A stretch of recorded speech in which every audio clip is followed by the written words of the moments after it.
Good morning. Good morning. This is the first time that we have been together out here in Kailua since the Kailua series. And some of you probably know that work that we did out here during those weeks has spread all around the globe and become not only well known but very helpful to many of our students, hundreds of them, in the United States and Canada, England, even in Africa and Australia they've reached. And evidently something came forth from that work far greater than we realized as we sat here watching it unfold, hearing it unfold. And something like that, or rather something like the situation that existed then, exists now.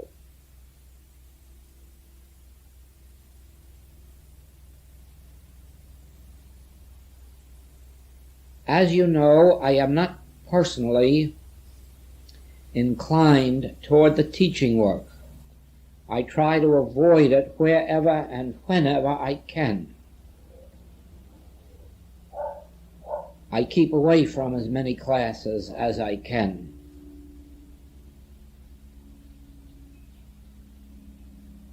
And we have classes only when you might say I'm under the compulsion of having them. So it is with this group. I haven't invited you here because I have a reason or know why, nor have I anything to say to you that's of any great value.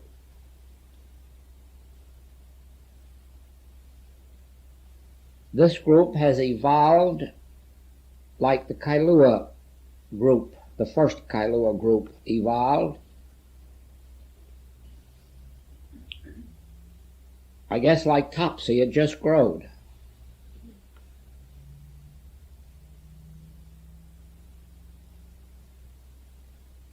And so my work at this minute is not easy. For I have nothing to say to you, and I have no message to give you, and I have no deep understanding to give you. And yet, we have been brought together because a message is to be delivered. It may help you to see what puzzles me sometimes in meeting some of our students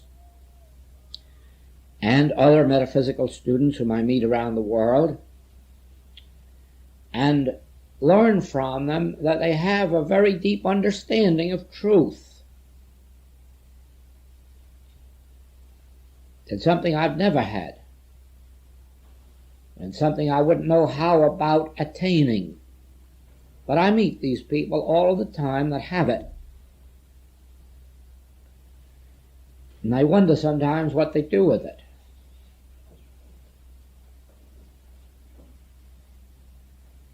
The function of the infinite way isn't to confer on anybody a great understanding of truth. Otherwise, I would never have been elected and appointed by the powers that be to conduct the work. Every class that has been conducted has been on the same basis as we are here this morning, without any knowledge on my part of what was to come through. I had no understanding. I had no depth of wisdom that I was going to teach or impart. I was under orders, and there I went before the class, and in each case, whatever it was that came out, and you now have it in book form and on tapes.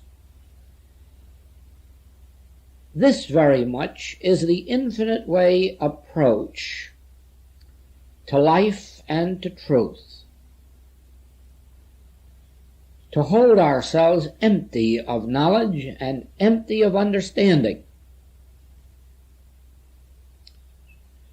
Because to fill oneself with understanding and knowledge is virtually to rule God out. There's no room for God in a mind that's already filled with yesterday's manna and knowledge that's written in books. You have heard it said, knowledge is power. Well, since we don't want any power, we don't need any knowledge.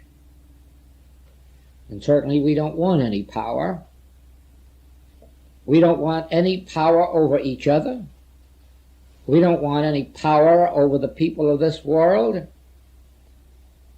We don't even want power over the devils. We don't want power over sin, disease, or death. It was one of the things the Master cautioned the disciples about.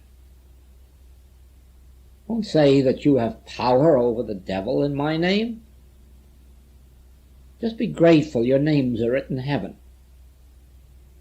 That's the basis of the infinite way. We don't go around wielding power. We go around in a constant state of gratitude that our names are written in heaven, that in our true being, we're spiritual being. We may not at any given moment be manifesting the greatest degree of that. We may not be showing as much forth to the world of that as we should. But basically, we know that we're not evil, that we have no evil motives or intentions. We know that we aren't even as human as we appear to be in our conduct. We know we're better than that. We know we're greater than that. At the moment, we haven't achieved the ability to be all that we really know we are. There isn't any one of us who isn't a far greater spiritual being than is showing forth. And the proof of that is that each day our life is a struggle to be less human and to be more spiritual in our mode of living, conduct, thinking, all the rest of it. In other words, inherently we know our true identity is Christhood. Actually, we know that we're not living up to that standard in our human experience. But we also know that the only reason we are on a spiritual path is because we know our spiritual identity and because we know we're not living up to that degree of our Christhood, and we seek through this means to accomplish it. Now,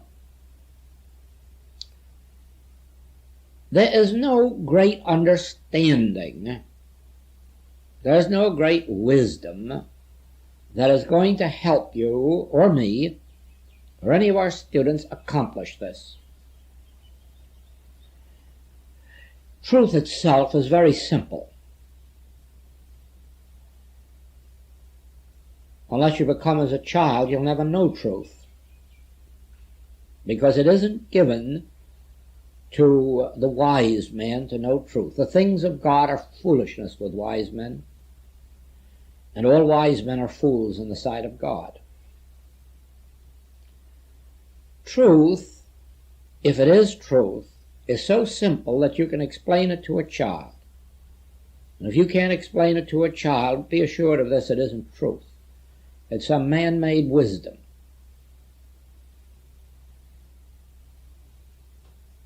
What have we realized of truth in all of these years that we've been on the path? Well, First of all,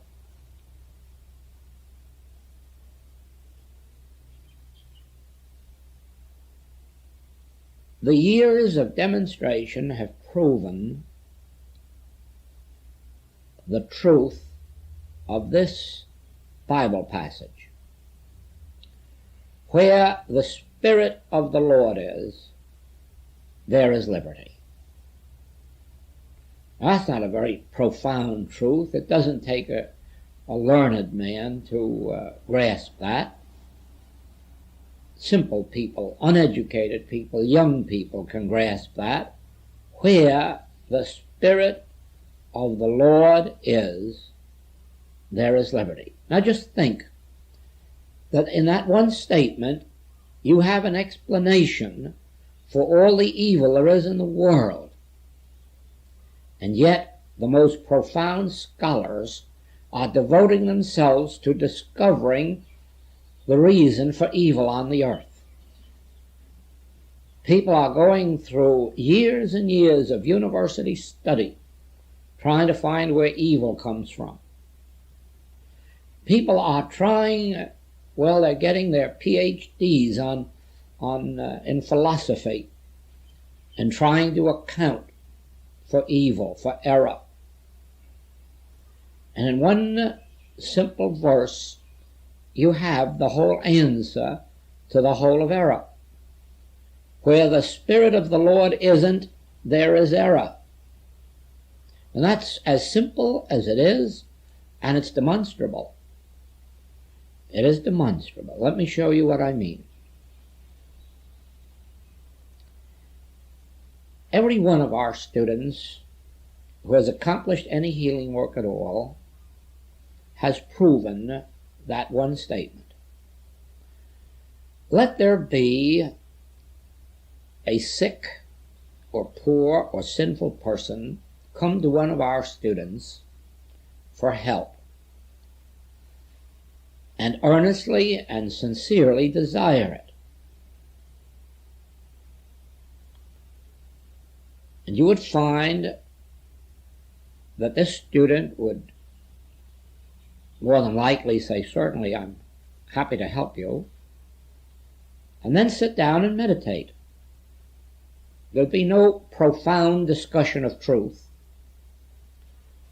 There'd be no psychological attempt to reform the patient or tell them how loving they must be, or how grateful, or how pure, or how much reading they must do. Nothing of that kind. No attempt to spend hours with them, teaching them the deep wisdoms of the world. Just a simple, certainly, I'll be happy to help you. And perhaps a few simple statements of truth, and then sit back and meditate. For what purpose? What takes place in that meditation? The student, as quickly as possible, gets to the center of their own being and makes contact with that which we call God, the Spirit of God in man. Now, there is a spirit in man. The breath of the Almighty gives him peace and rest. There is a spirit in man. And our function is to make contact with that spirit. When we make contact with that spirit, the patient says, I feel better, or I've had relief, or a healing has taken place, or I have been offered employment, or I am comforted. Something of a very positive nature happens as a direct result of that meditation. If a complete healing hasn't been achieved, our student just repeats the process as many times as they're called upon by the patient or student, until those meditations do their work. Now, the student of themselves has done nothing except the hardest work there is in all the world, and that's to put self aside and one's understanding and one's power, one's ego, so as to make contact with that invisible spirit and let it have its way. Now, where misunderstandings arise, where patients sometimes become dissatisfied with the results, is that the patient doesn't always understand the nature and purpose of the meditation, of the treatment, of our work, of the function of the infinite way. Often, through the reading of metaphysical literature or somebody else's promises, they believe that it's our function to heal their diseases. They believe that it's our function to prevent their sins, or our function to see that they get profitable employment or an abundance of the world's goods. And far be it from the purpose of our work to be that. As human beings, each of us has material blocks keeping us from God's grace. And the purpose of our work is to remove those blocks. That's what happens in a meditation. The Spirit of God comes, and it doesn't remove your disease or your sin or your poverty. It removes the materialistic block that is preventing your enjoying the fullness of the Godhead bodily. You see, the material sense of life, the one in which we were born and brought up, is one entirely devoted to the glorification of our personal selfhood. It is either the attempt to get us perhaps all the money that we think we need or want, or name or fame, or health. In other words, a catering to our personal selfhood. That's all that material existence consists of. A continuous catering to ourselves. And when we improve a little and get better, we start being good to our mothers and fathers and children. And we really believe that that's being spiritual and good. By the time we start to be good to our cousins and nephews and nieces, we really think we're good people. And you see, all of that's nonsense. For it profiteth a man nothing to pray for his friends. It profiteth a man nothing to be good to his own parents and his own children, even his own cousins and fellow Republicans or Democrats. It becomes a spiritual way of life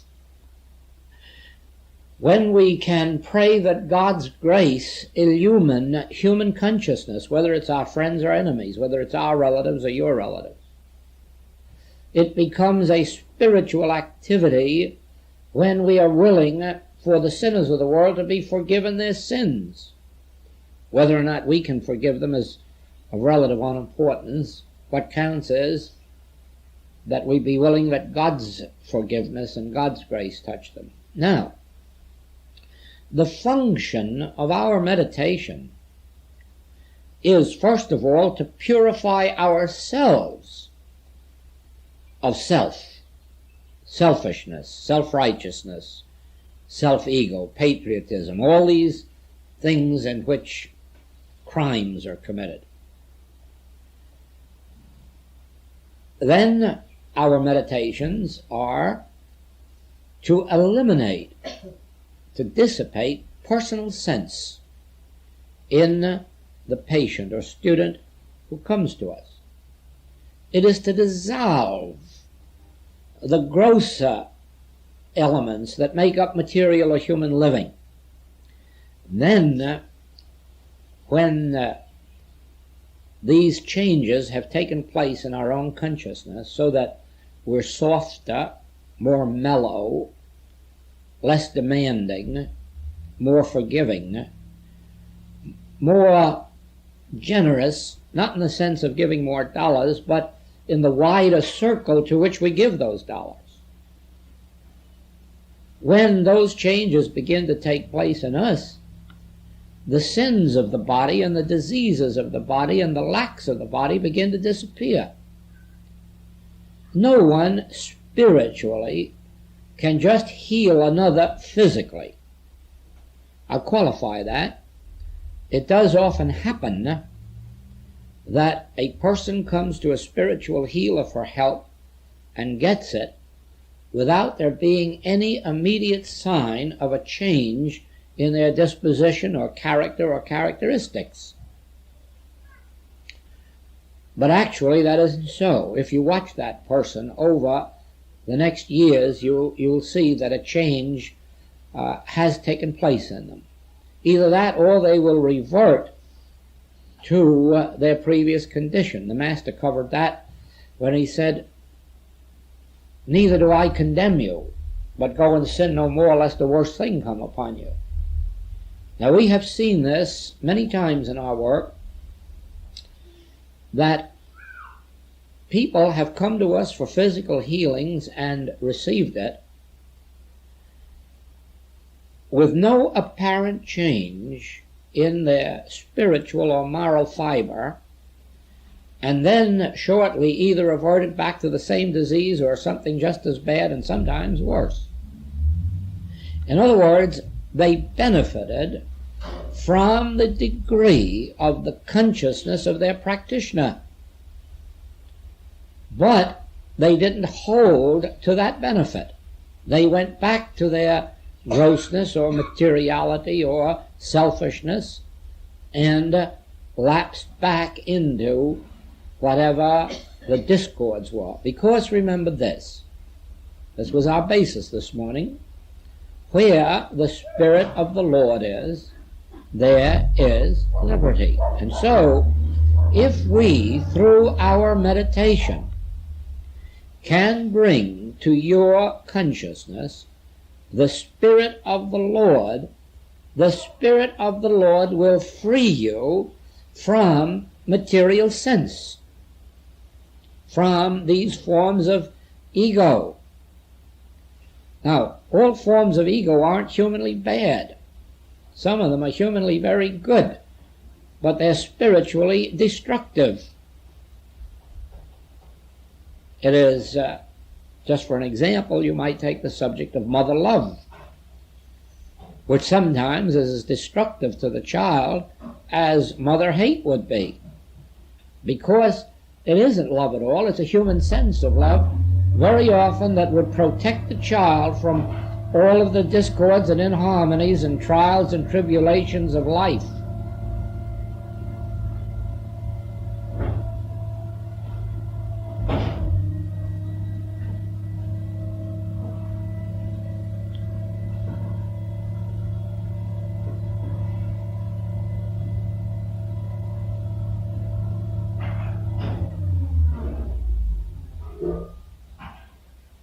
Then when the child goes out into the world and it's not prepared for what it is to face in the world, then it begins to realize that some of that love wasn't mother love but smother love. So it is in our experiences. I have witnessed it in the sending of a child to college and being sure that all its bills were paid and that it didn't have to work, didn't have to earn any part of it. And then the child became worthless, because when it came out, it was just so accustomed to doing nothing that it continued on in that way. And here the parent thought they were making sacrifices for the child. What they were doing was sacrificing the child. Now, where the Spirit of the Lord is, there is liberty. And the Spirit of the Lord is brought into being by an individual who has in some measure risen above the personal sense of life.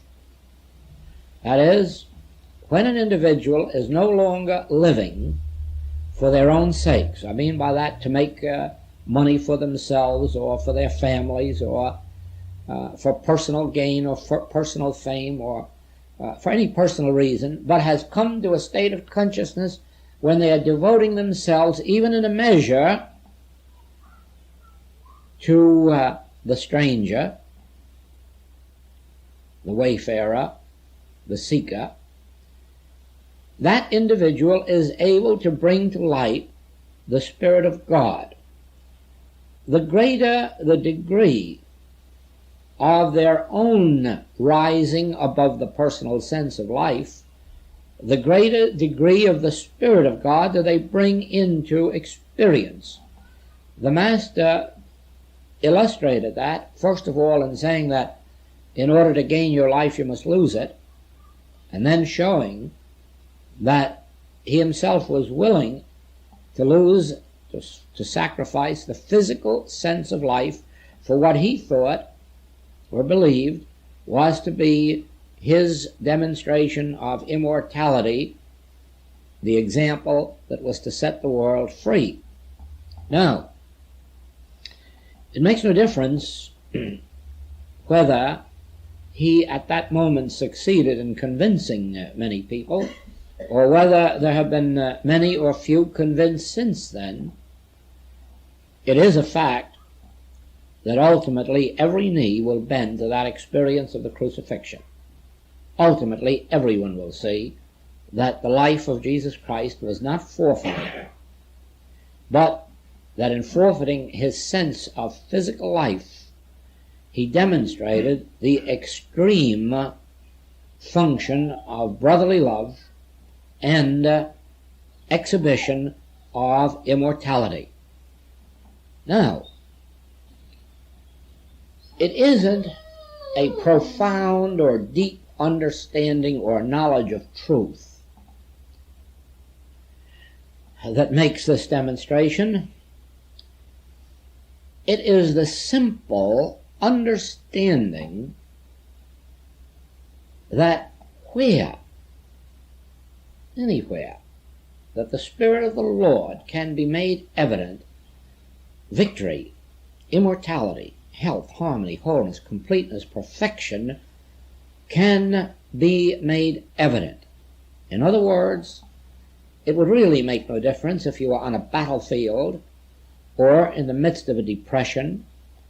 It would make no difference if you were in the midst of infection or contagion. Wherever there is an individual who can rise to the contact with their inner selfhood, that which we call their Christ or Spirit or presence of God, you will find safety made evident, security, peace, health, harmony. Even the dead are raised in the presence of a deep enough degree of spiritual realization. Now, to know the truth that makes you free is to know simple truth. For instance, it is true that we have to get away from all of the church teachings that have been presented to mankind through the ages, because by the very nature of them they can't embody truth. It becomes necessary for an individual to become free enough in their own mind to ask the question, what is truth? What is truth? And if they will not ask it of man whose breath is in his nostril, don't ask it of men who are in high places, but ask it of the Father within, they will then be led to the right teaching or right teacher or right book where it is revealed. And most assuredly it won't be one of the orthodox religious teachings. Now, when you come to such a book, teacher, teaching, you will find that simplicity is the nature of the message. Why? It will reveal, so far as possible, the nature of God. And you will see that God is like nothing that you have been taught. For the simple reason that God is not something separate and apart from your own being, but that God is that which actually constitutes your own being. And if you ever have any hopes of meeting God, make up your mind now, you will have to meet God somewhere that is closer to you than breathing and nearer than hands and feet. And that means closer to you than any book can get you, and closer to you than any teacher can get you. So that if you really, really and truly want God, make up your mind to this. God is to be found within you. The kingdom is neither low here nor low there. It isn't in explanations, and it isn't in answers to questions. The nature of God is such that it can't be defined by a human mind. It can be imparted in meditation, but it can be realized in meditation, but it can't be defined. That is why when John says God is love, you're left with the same mystery as before he said it, because you didn't know what God is, you don't know what love is, and so you don't know God as love. And the same thing, nobody has ever seen mind or spirit or soul.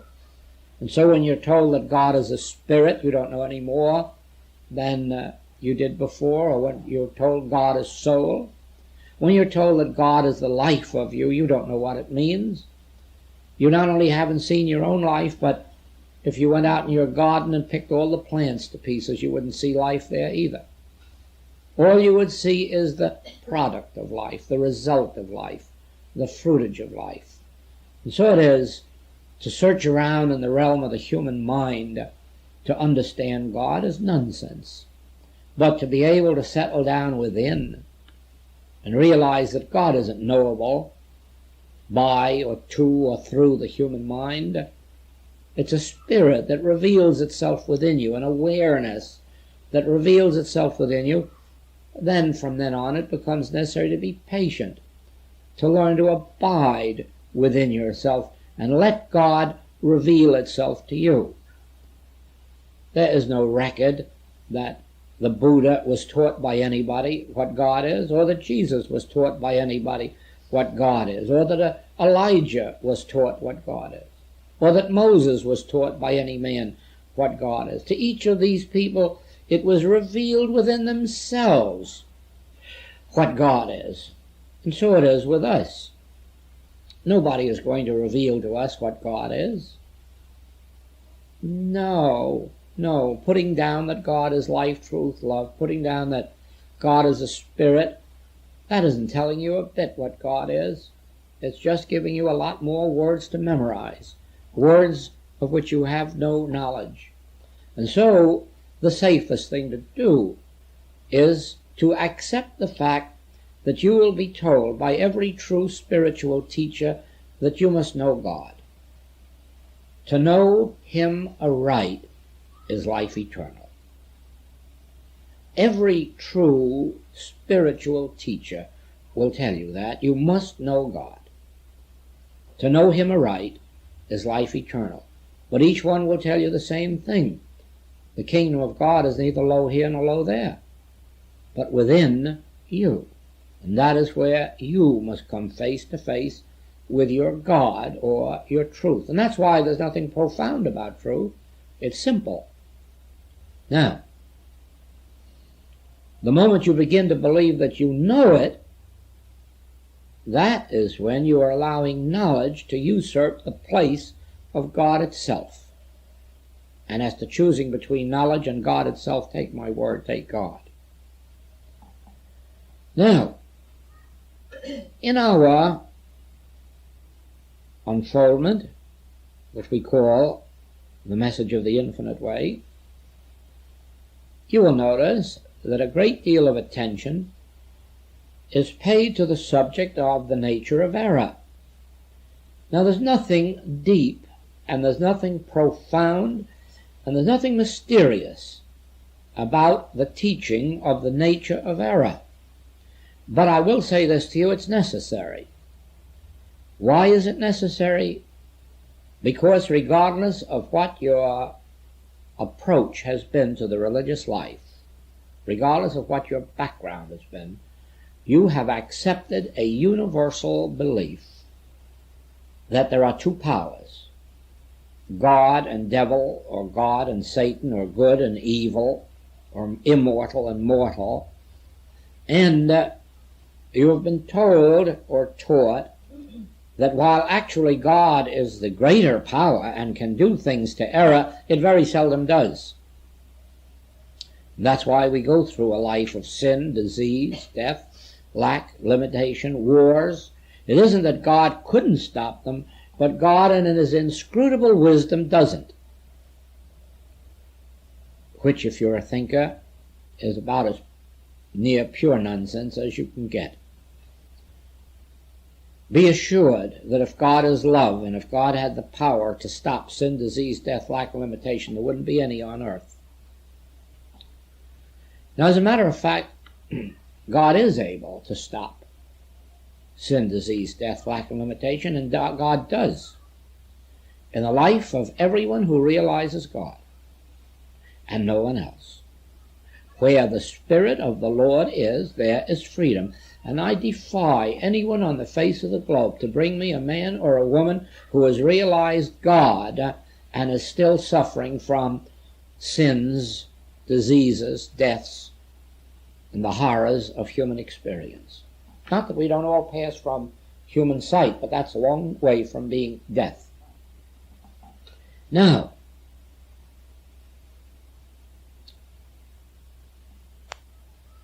the reason that we have chapters in all of our writings and constant references to the nature of error is to serve as a constant reminder to you that you must gain a conviction of God as the only power. That's the reason for it. Error isn't something that we've learned how to fight or overcome in the infinite way. Error isn't something that we've learned how to battle and destroy. What we have learned about error in the infinite way is that it doesn't exist where the Spirit of the Lord is. That's what we've learned. That where an individual in their inner being achieves a realization of God's presence, the sin, the disease, the death, the poverty just disappears. The inharmonious human relationships disappear. Either those with whom we come in contact come into line in harmonious agreement with us, or if they are so adamant in their error, they're removed from our experience. And that's the end of them, so far as we are concerned. We don't interfere with their lives anymore, and they don't interfere with our lives anymore. Now,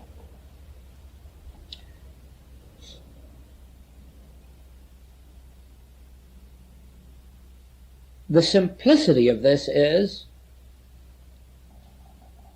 that it forever destroys idolatry in our experience. Now, all of the human race is based on idolatry. All the religions of the world are based on idolatry. Even though they take such passages as "thou shalt not worship idols," I don't know of any religion that hasn't got them stuck up all over their temples and churches and synagogues and other places of worship. They've all got them. And when they're not worshiping them as that particular type of form, they are worshiping them as a mental image, like the devil or mortal mind or some other form of error that their God is supposed to do something to. That's idolatry. It is idolatry to fear a germ. It is idolatry to fear infection or contagion. It is idolatry to believe that there is power in any person or anything, weather or climate. That's nothing but idolatry. It's setting up an image here and saying, "Oh, look what you can do to me." That isn't idolatry. What is? Sometimes you believe it can do good to you if it's one form of an image, and another time you think it can do harm to you. If it's a good piece of pure chocolate, it can do good to you, but if it's a whole pound of it, it can do harm to you. That's idolatry. And so it is.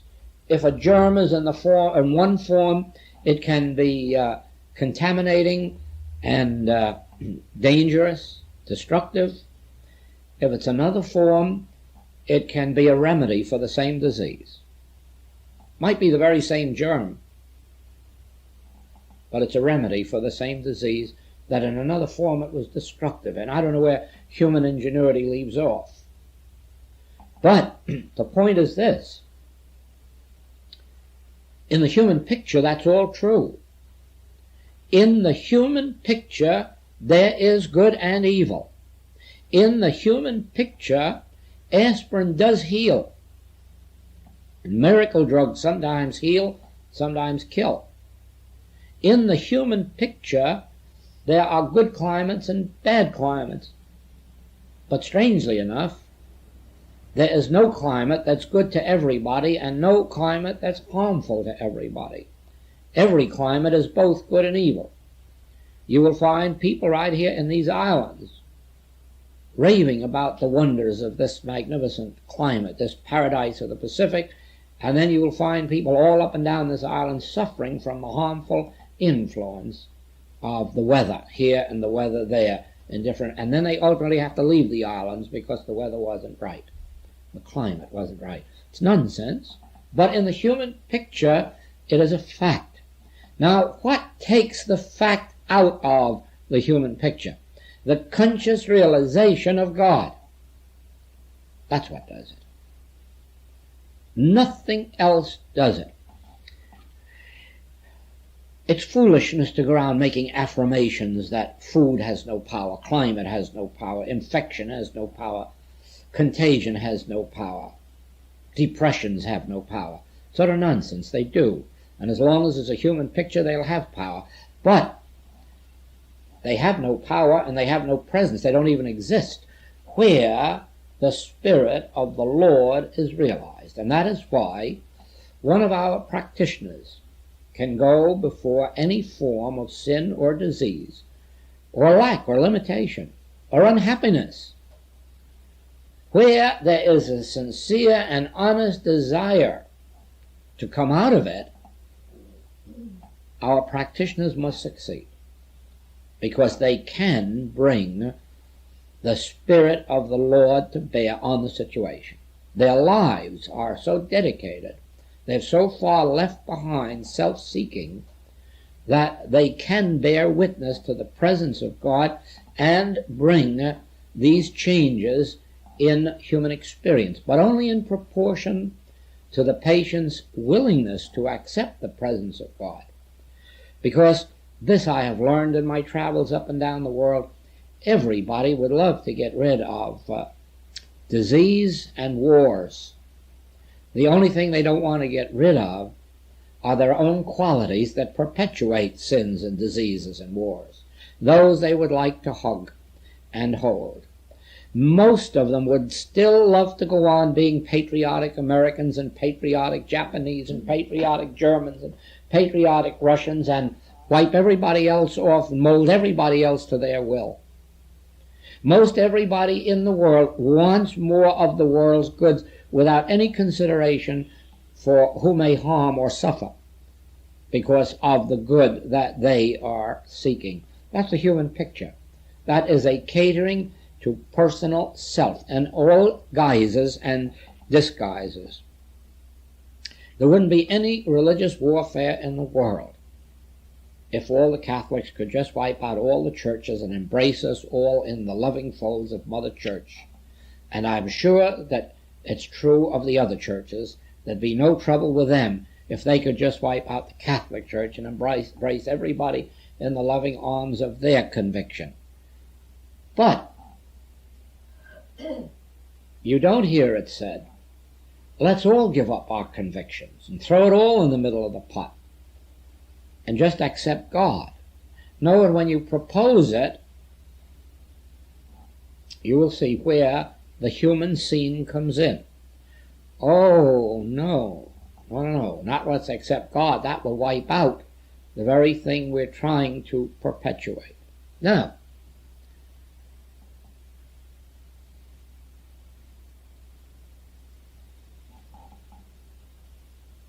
after you realize, if there is something within you that responds when I say to you that the kingdom of God's within you and must ultimately be experienced there, if there's something within you that agrees to that, you've accepted the first simple bit of truth that has been known all through the ages and which is just being repeated in the infinite way. When you feel a response within you, when I say to you, error isn't something that has power or that you have to fear or battle.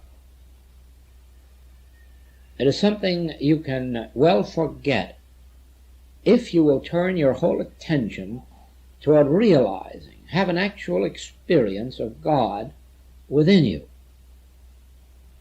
Then you have agreed on this part of the teaching that concerns the nature of error.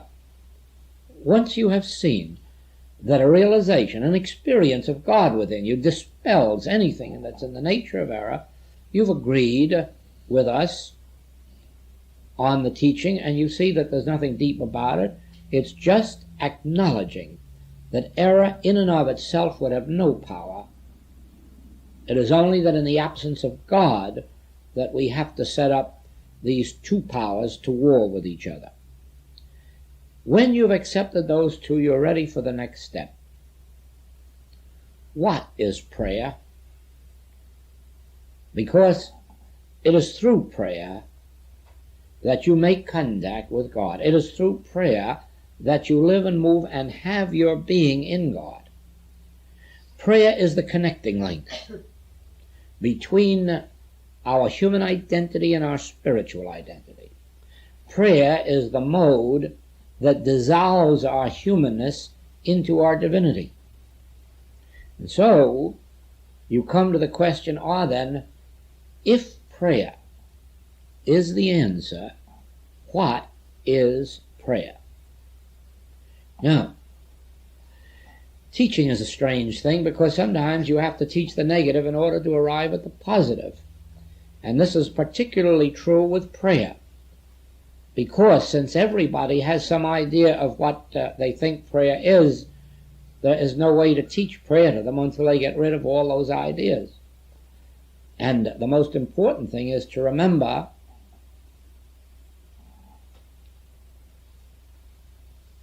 that prayer doesn't exist in any church teaching on earth.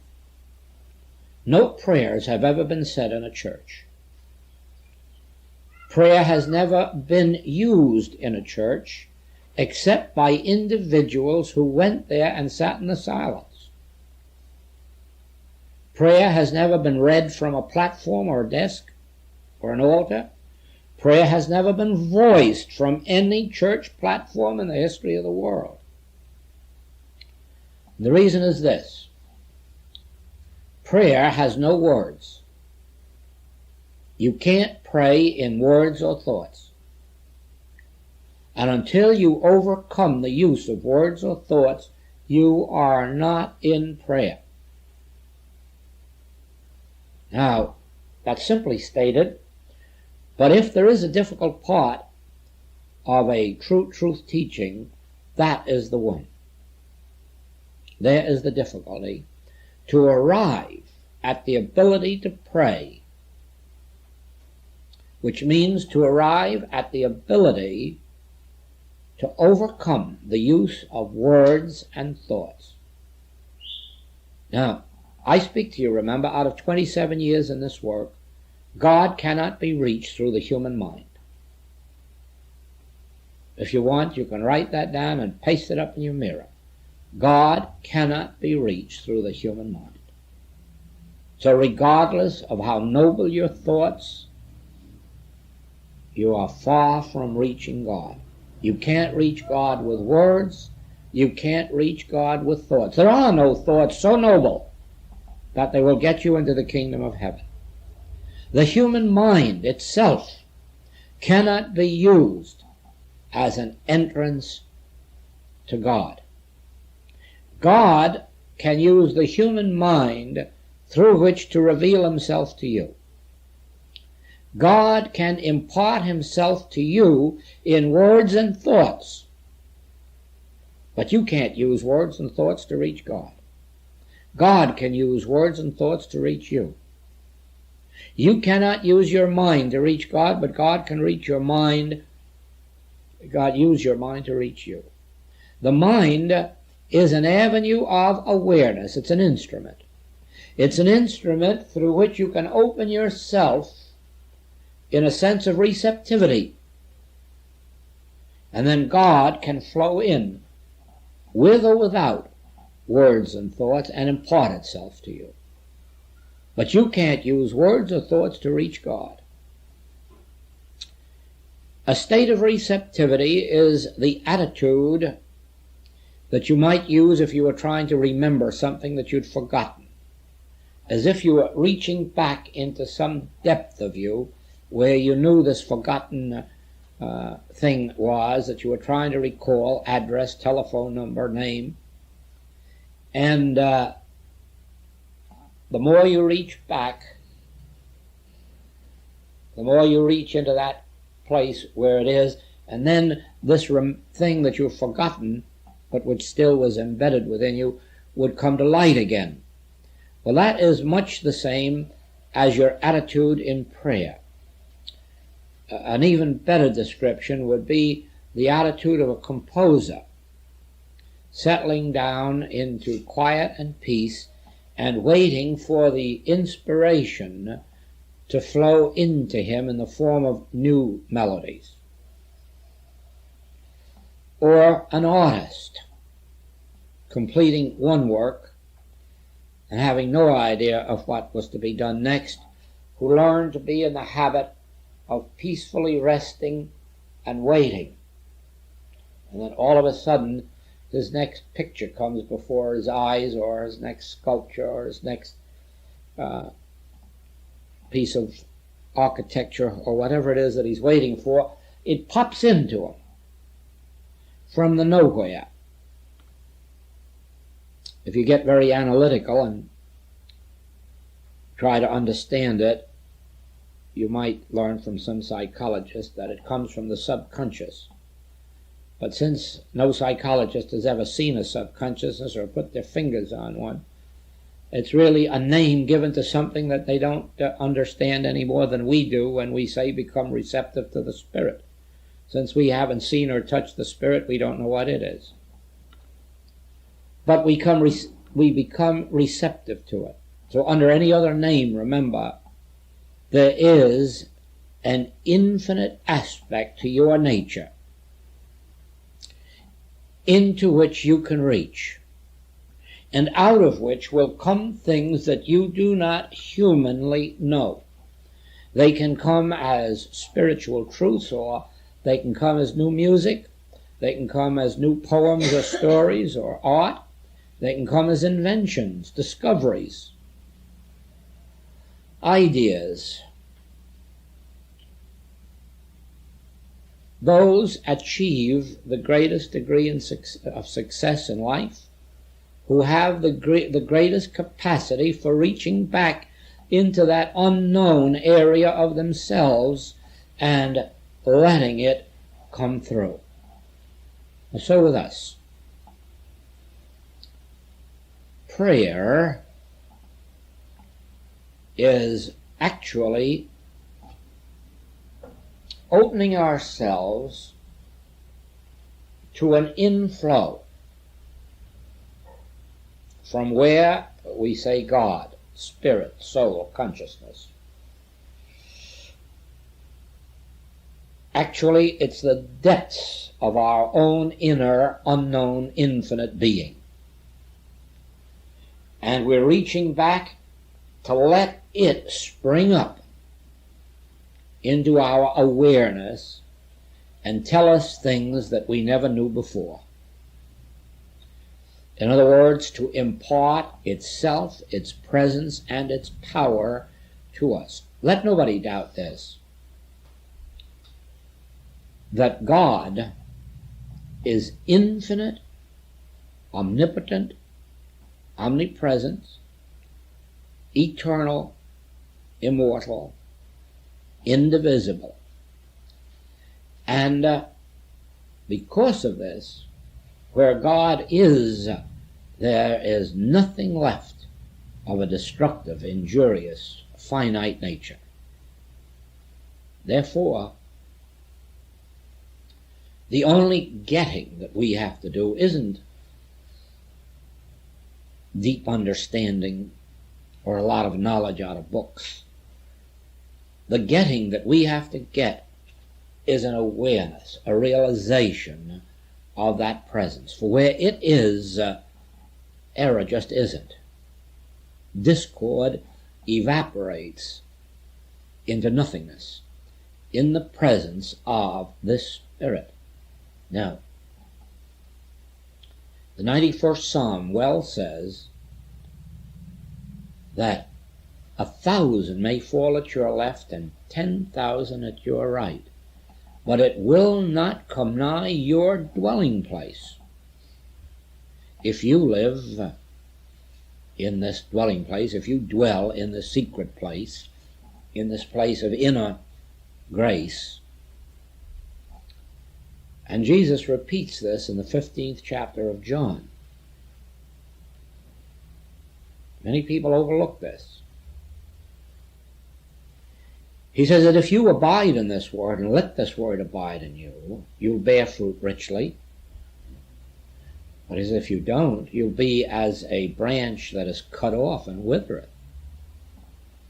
Many people are wondering why there's sin, disease, death on earth. There's the answer. You're as a branch that is cut off and withereth. There's no other explanation. There's no need of going to study where evil comes from. That's where it comes from. Being cut off from the source. Where is the source? The same Master says within you. And you don't have to go to holy mountains for it. You don't have to go to Jerusalem for it. You don't have to go to temples for it. The kingdom of God is within you. It isn't low here and it isn't low there. The kingdom of God is within you. You have got to make contact with the kingdom of God within your own being. Now, it's a difficult process.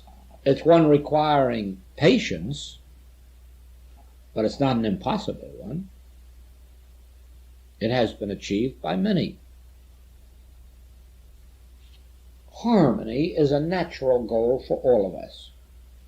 There isn't any of us that doesn't want to be well and have sufficiency and harmonious human relationships.